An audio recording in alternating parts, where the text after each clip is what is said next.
Yesu ashimwe. Haleluya, haleluya. Nejejwe n'Imana mu mutima wanjye kongera kubana namwe. Buri muntu wese ahari unkurikiye, Imana imuha umugisha kandi ndabakunda cyane. Imana y'amahoro ibaha umugisha, ibahe icyo muyikeneyeho cyose mu izina rya Yesu. Ndagira ngo nkubwire ngo Imana ni yawe, Imana ni yanjye, nta rukuta ruri hagati yawe n'Imana.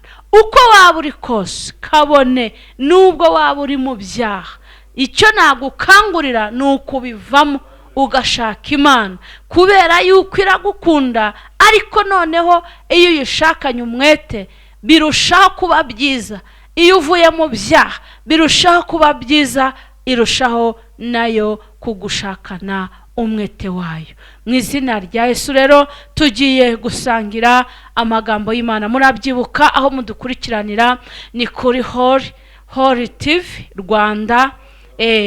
Holy TV Rwanda niho mukurikiranira ibiganiro byacu. Nyabunika mujye mwibuka no gukanda kuri subscribe kugira ngo ubashe gukurikirana ibiganiro byacu by'ijambo ry'Imana. Kandi nzi yuko buri kukurikiranye iri jambo ry'Imana ni ukuri, nago uzasigara uko waruri.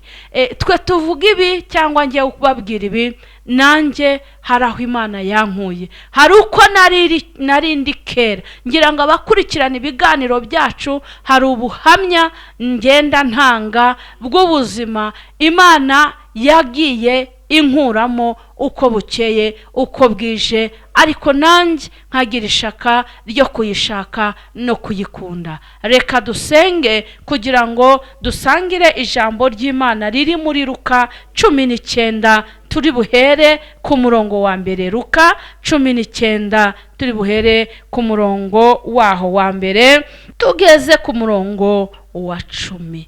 Mana data wa twese, laboni takine shala, mana izo ni watalabini drai, mana ishobora byose, mana iri mu ijuru ryayo ryera, mana ikiranuka ku gato no ku kanini, duciye bugufi abo dufatanyije kumva ijambo ryawe, abagiye kuritega amatwi aho bari hose, abari kwa muganga, abari muri business, abari muri office, bari mu kazi, mu izina rya Yesu, abari mu mazu y'imbohe, mu izina rya Yesu, abarwayi bari mu bitaro, mu izina rya Yesu, mu izina rya Yesu, abari mu rugo badafite ahantu bagiye, bose uri bukurikirane Mwami Imana ishobora byose, ugiye kunkurikira haba hanze y'iki gihugu, umugisha wawe umubeho kandi habeho impinduka ku buzima bwe, kuko ijambo ry'Imana ari cyo ridusaba. Imana ibaha umugisha mu izina rya Yesu Kristo. Umutwe w'ijambo uratubwiye ngo ibya Zakayo. Yesu agera i Yeriko. Ibya Zakayo, Imana itugirire neza. Ibya Zakayo. Zakayo yari umukoresha w'ikoro. Zakayo muri iyi minsi yacu ya none twamufata nk'abasoresha, umuntu wo muri Rwanda Revenue. Haleluya, Mana ishimwe cyane. Ngo Yesu agera i Yeriko. Nuko hariho umuntu witwaga Zakayo, yari umukoresha w'ikoro. Yari umukoresha w'ikoro mukuru, kandi yari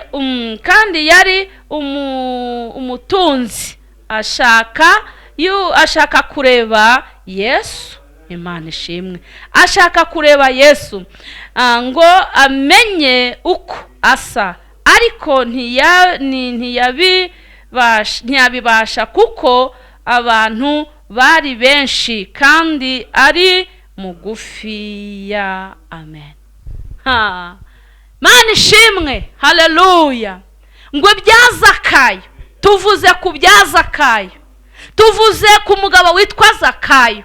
Ijambo riratubwiye ngo yari umukoresha w'ikoro, donc yari Rwanda Revenue. Imana ishimwe cyane. Ariko Zakayo uyu nguyu nguwe neza. Zakayo uyu nguyu yumvaga amakuru, yumvaga abantu bavuga, yumvaga abantu bavuga ngo Yesu Yesu hari Yesu, hari Imana, hari Yesu. Yesu yaraje, Yesu ari inaha, Yesu ari muri twe, Yesu aradukunda, Yesu aba Yesu muri Zakayo. Noneho Zakayo atitaye ku cyubahiro cye, ngo yari umuntu w'umukungu ukize ufite amafaranga, ntago yari akennye, yari afite buri kimwe, ariko kugira amafaranga kwe yumvisha ashaka ngo kureba ukuntu Yesu asa. Ndanezerewe.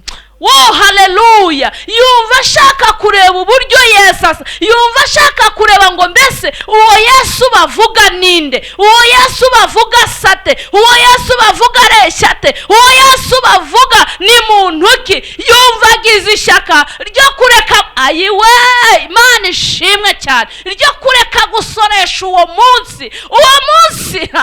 Ariko Imana ishimwe ko Yesu yageze ahantu hari ibintu bihinduka. Iyo Yesu yageze mu mudugudu tubarizwamo hari ibintu bihinduka. Iyo Yesu yageze mu midugudu dutuyemo abantu barabimenya ko Yesu yageze iwawe. Iyo Yesu yageze aho dutuye abaturanyi barabimenya ko Yesu yageze iwawe. Byanga bikunda iyo Yesu ahageze hari impinduka zigomba kubaho. Amen, haleluya. Noneho uwo munsi wumva impinduka yabaye aho hantu Yesu yarageze. Imana ishimwe.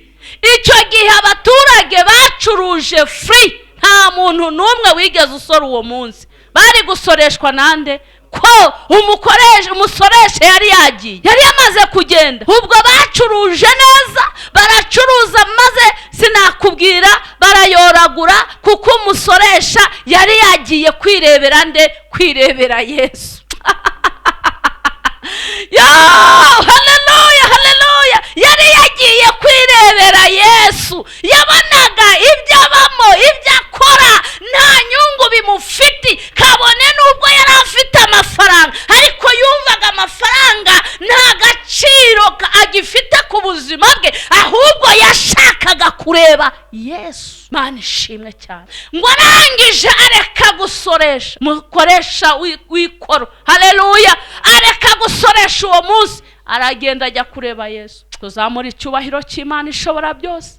Iyo Imana igushaka nshuti yanjye ntago yakubura. Iyo Imana yatekereje ku buzima bwawe ishaka igukeneye ntishobora kukubura. Imana itugirire neza. Ahantu uri hose birashoboka ko hari ijwi rijya rikongorera gushaka Imana, ntubyemere, ariko uri muri itinza. Tuvuge ngo amen. Noneho arangije aragenda ahantu Yesu yarari, hari abantu benshi cyane. Aho Yesu yageraga abantu barakubitaga bakuzura. Imana itugirire neza. Bamara kuzura abafite intege nke ntibabashe kumugeraho, abafite imbaraga nkeya ntibamugereho. Imana irakwambika imbaraga kugira ngo ugere kuri Yesu. Ishyaka ry'Imana riri bukugurumanemo kugira ngo ugere kuri Yesu, kubera ko halalabini tayabo nugera kuri Yesu sha baba daimoni bakurwanyaga barapfa. Nugera kuri Yesu zanyatsi zakuzengereje mu kazi kawe katagenda zirakurwaho. Nugera kuri Yesu aho wacaga bakakuvuma ntibazongera kukuvuma. Nugera kuri Yesu iyo ndwara wari urwaye abaganga bakubwiye ko itazakirira kira. Nugera Imana ishimwe cyane. Nugera kuri Yesu abana bawe bakunaniye barahabwa agakiza kubera ko wageze kuri Yesu. Nugera kuri Yesu harabaho impinduka mu mutima wawe. Nugera haleluya. Nugera kuri Yesu ntabwo uri busigara uko wari uri. Zakayo ngo aragenda abura ahantu anyura, abona abantu babaye benshi. Ikindi cya kabiri, umva ngo yari mugufi. Ayiwe ngo yari mugufi, nubwo yajya inyuma y'abantu ntabwo yabashaga kureba ukuntu Yesu asa. Ariko se buriya mwagize ngo ni ukureba uko asa koko, ahubwo ni icyamwakagamo cyagiraga ngo amateka yahinduke. Mu izina rya Yesu Kristo hari ibiri bukwakemo, hari umuriri w'Imana uri bukwakemo kugira ngo amateka yawe ahinduke. Mu izina rya Yesu Kristo w'i Nazareti. Oh haleluya. Imana ishimwe Mana ihabwe icyubahiro. Ngo arangije kubera byamwakagamo, kubera ko yari yamaze kumva Yesu ari kwaka muri we, kubera ko yumvaga hari ibyo ashaka, mbese hari ubuzima yararambiwe kandi afite amafaranga di. Hari abantu bajya babona amafaranga bakiremereza, bakumva ari abantu bari hayi, ngo ntago bashaka Yesu, ngo Yesu se ngo ibi byose ngo mbigezeho kubera ko nize ngo mbigezeho. Reka nkubwire, uzi ko hari n'abantu bafite na za doctora batagira n'igiceri cy'ijana, babuze akazi, diplome zabo zahunitswe nkaho ari ibishyimbo bihunitswe, n'ibishyimbo birahunikwa igihe kikagera tukabirya bigashira, zigahunikwa. Reka nkubwire, Yesu niwe utanga ubuzima, niwe utanga imibereho, niwe utanga akazi, niwe utanga kubaho. Haleluya. Arangije yurira igiti di, ngo yurira igiti kugira ngo agere kuri Yesu. Imana itugire neza. Nawe ureba umuntu nka diregiteri wa Rwanda Revenue akurira igiti kugira ngo arebe Yesu, kugira ngo abone Yesu. Imana ishimwe cyane. Zakayo nawe yuriye igiti, ari umukoresha w'ikoro mukuru, niko ijambo ry'Imana ryatubwiye. Ariko yuriye igiti kugira ngo agere kuri Yesu, kugira ngo abone Yesu uko ameze. Ngo amaze kurira igiti, ikintu cyanshimishije, ngo Yesu ahita abyumva muri we ko hari umuntu umushaka, ko hari umuntu umufitiye inyota. Ngo arangije arararama, areba hejuru, ngo aramubwira ngo Zakayo we, ngururuka kubera ko uyu munsi ndi burari wawe. Hayiwe, haleluya, haleluya, haleluya. Ngo bari kumwe na Yesu intumwa, ngo batangira kwivovota, ngo suriya, ngo uriya avuze ngo ko ari umunyabyaha, ngo uriya ngo yabonana na Yesu gute, ngo yagendana na Yesu, ngo Yesu yararayo muzihe nzira, ngo ko ari umunyabyaha. Reka nkubwire, Imana igikora na nyuma ya zero. Kuba uri umunyabyaha ntabwo bivuze ko Imana itakuzi. Kuba uri umunyabyaha ntabwo bivuze ko Imana yakwibagiwe. Imana iracyagutegeye amaboko, Imana iracyavuga ati ngwino mwana wanjye. Imana iradukunda, ntabwo yatureka. Zakayo aramanuka. Ibya Zakayo n'ukuri, aramanuka aragenda ajyana na Yesu mu rugo rwe. Umuntu wese uneze amatwi, Yesu agere mu rugo rwawe. Yesu nagera mu rugo rwawe birahinduka. La topini rebone shalabini sayabo. Yesu nagera mu rugo rwawe, ibitagendaga biragenda. Yesu nagera mu rugo rwawe, umugabo wawe mutahuzaga murahuza. Yesu nagera mu rugo rwawe, abana bawe murahuza. Yesu nagera mu rugo rwawe, abaturanyi bawe murahuza. Yesu nagera mu rugo rwawe, laboni wataya, harabaho impinduka kuko Yesu yageze mu rugo rwawe. Imana ishimwe cyane. Ngo aragenda, ngo Yesu amaze kwinjira, ngo arategura kugira ngo basangire. Bamaze gutegura, ngo aramubwira ngo urahiriwe kuko agakiza kageze mu rugo rwawe. Zakayo nawe arangije ngo aravuga ngo Yesu we, ngo guhera uyu munsi ngo ngiye gufasha abantu, ngiye gufata mu migabane yanjye, ngira abo ngirira neza, ngo nabo nambuye.